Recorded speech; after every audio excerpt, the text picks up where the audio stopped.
না রে, টাকা পয়সার কোনোদিন টেনশন করি না। টাকা পয়সা নিয়ে কোনোদিন টেনশন নেই আমার কারো। আপনি যাকে কল করছেন উনি আপনার কলটি রিসিভ করতে চাইছেন না। পুনরায় 10 বছর পর কল করুন, টাকা পায় বারবার।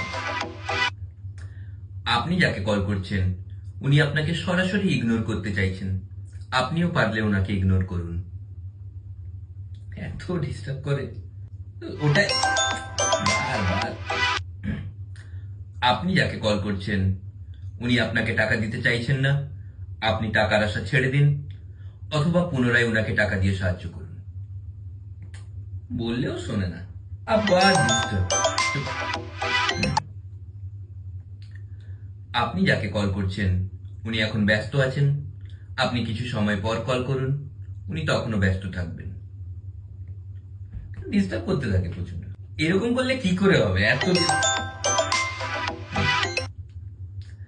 আপনি যাকে কল করছেন ওনার থেকে আপনি 1 পয়সাও পাবেন না, এটা আপনি বুঝে নিন, অথবা বোঝার চেষ্টা করুন।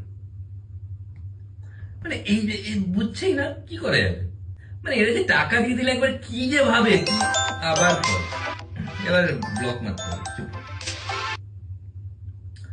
আপনি যাকে কল করছেন উনি এখন একজন ভিখারি।